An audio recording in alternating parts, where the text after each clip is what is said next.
Hola, soy Santos Tuz. El día de hoy veremos frutos y te enseñaré el nombre de 5 de ellos.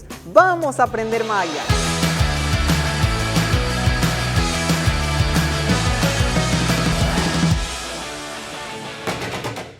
Frutos.